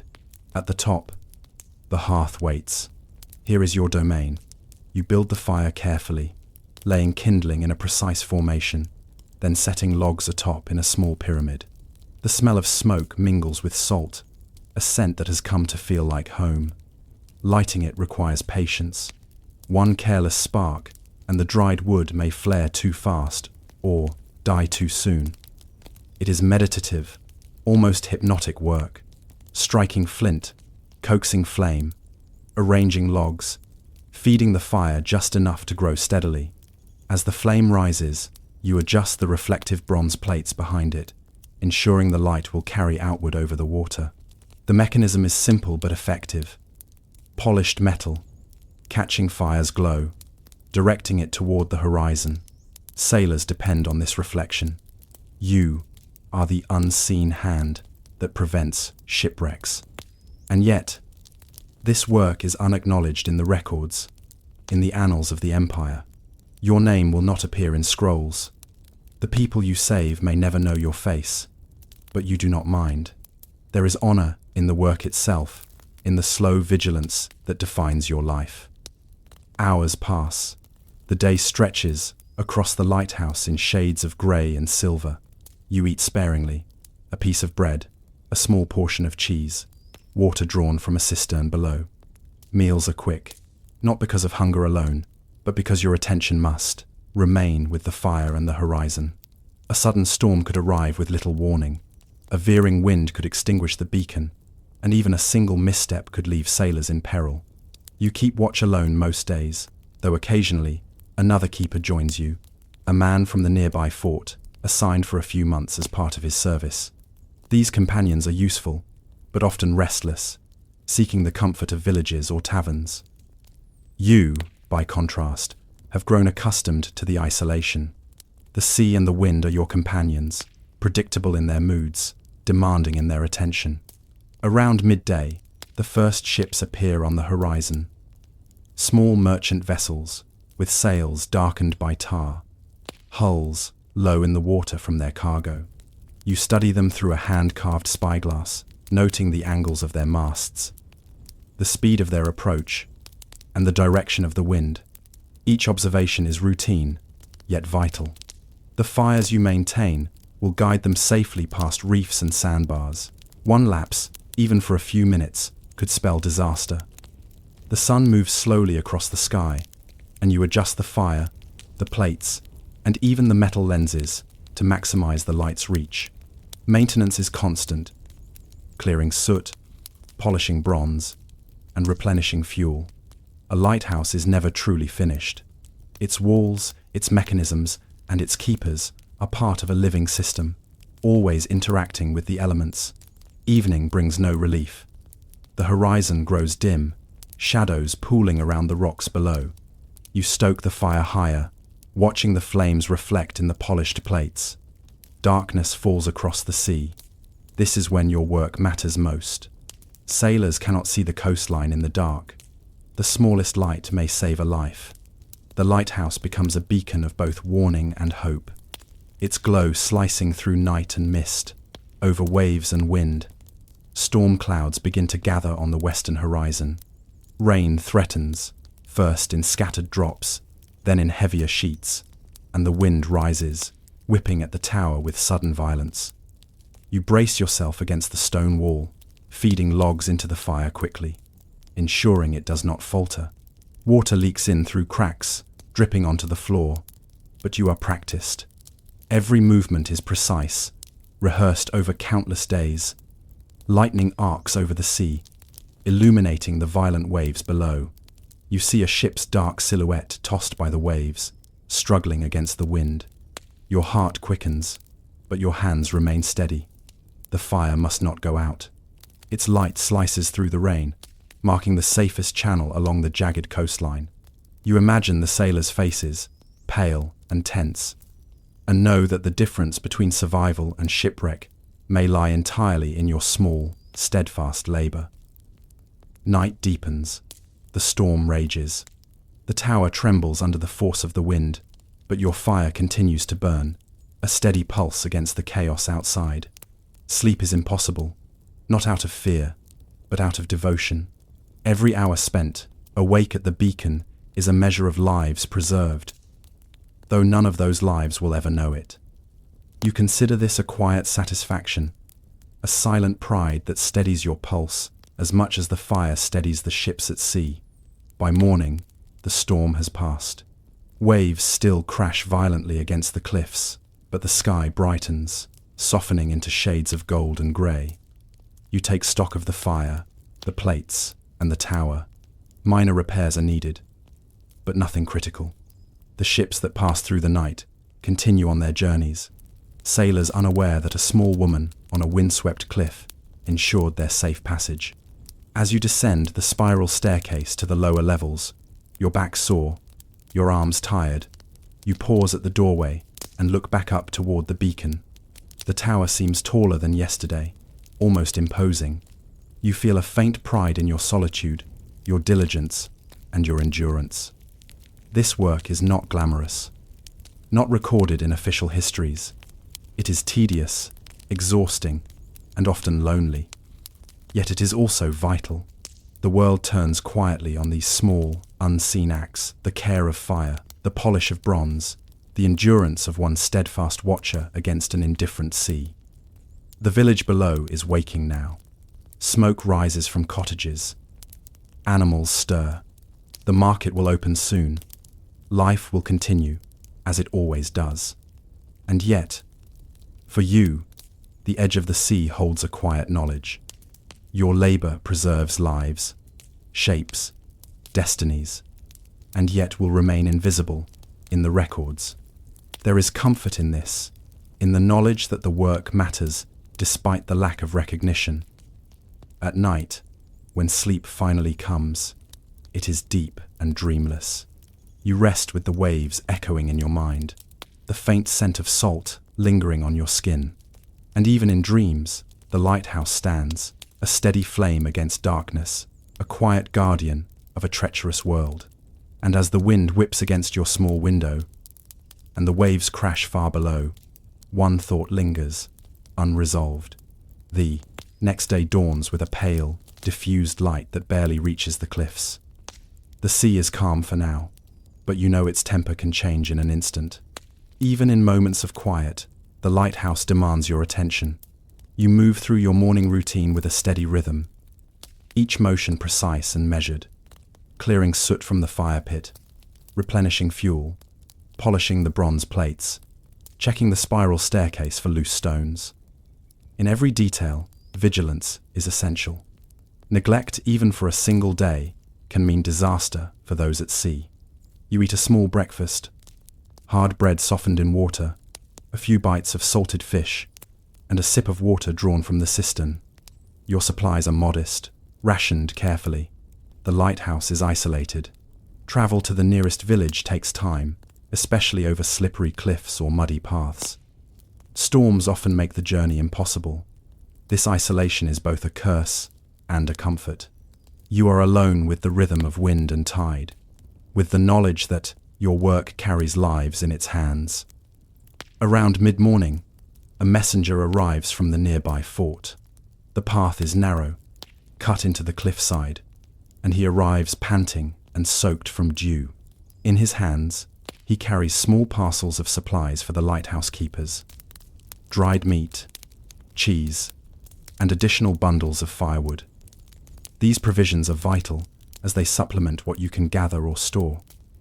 The fort relies on the lighthouse as much as the lighthouse relies on the fort. Their sailors and soldiers need to see the fires when they move troops or shipments along the coast. The relationship is quiet, unspoken, yet steady, a network of necessity and trust built over years. The messenger exchanges brief words with you and Ada, handing over the supplies. You weigh each package carefully, noting which items must be stored immediately and which can be used soon. Small decisions like these matter more than you would imagine. One miscalculation could leave the fire underfed during a storm, or the keepers hungry in the following days. Once the supplies are secured, you return to tending the beacon. The fire is smaller now, fed only with embers left from yesterday's blaze. But it must grow steadily. You carefully lay new logs, kindling, and bundles of pitch, coaxing the flame until it roars again, filling the room with warmth and light. The polished bronze catches the glow perfectly, reflecting it across the horizon in a steady beam. Hours pass with little variation, checking fire, adjusting reflectors, scanning the horizon for vessels. Yet these hours are not empty. Every day brings new lessons. How the wind shifts at different tides, how clouds gather in particular formations, how the smell of the sea can warn you of approaching storms. Even the color of the light on the water offers subtle hints of the weather to come. This intimate knowledge is vital. The sea is a teacher, patient yet unyielding, and every lighthouse keeper learns to listen carefully. By late afternoon, clouds gather in the distance. Their movement is slow but deliberate, the kind that signals a storm. You tighten the ropes, securing the beacon platform, and check the spiral staircase for loose stones. The wind begins to pick up, brushing the tower with increasing intensity. You adjust the fire, ensuring it is protected from sudden drafts that could snuff the flame. Every step is deliberate, every precaution counts.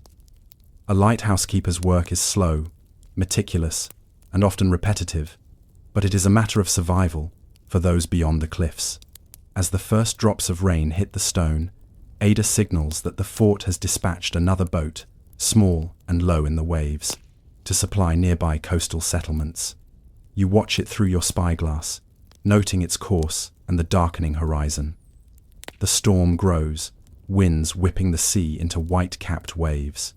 Lightning flashes over the water, briefly illuminating the vessel as it struggles to maintain its path. Your fingers ache from adjusting the fire and tightening ropes, but your eyes remain on the horizon.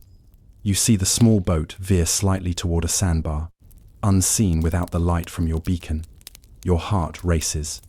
One missed adjustment, and the vessel could strike hidden rocks. You add more wood to the fire, fanning the flames to increase brightness, and angle the reflectors to maximize the beam's reach. Minutes stretch into an eternity. Finally, the small boat clears the sandbar, guided by the steady light you maintain. You exhale, a quiet sigh of relief. This is why you endure. These moments, fleeting but crucial, define your purpose.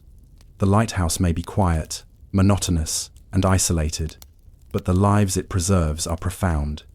Each safe passage is a small triumph, unrecorded in scrolls or chronicles, yet infinitely meaningful.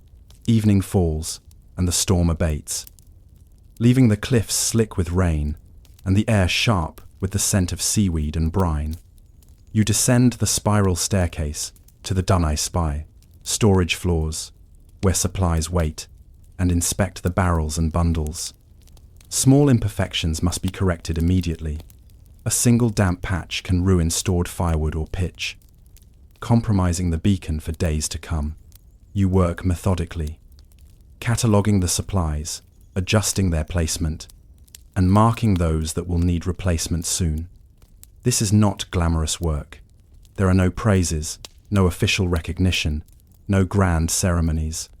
Only the rhythm of labor, the careful attention to detail, and the knowledge that neglect can be fatal.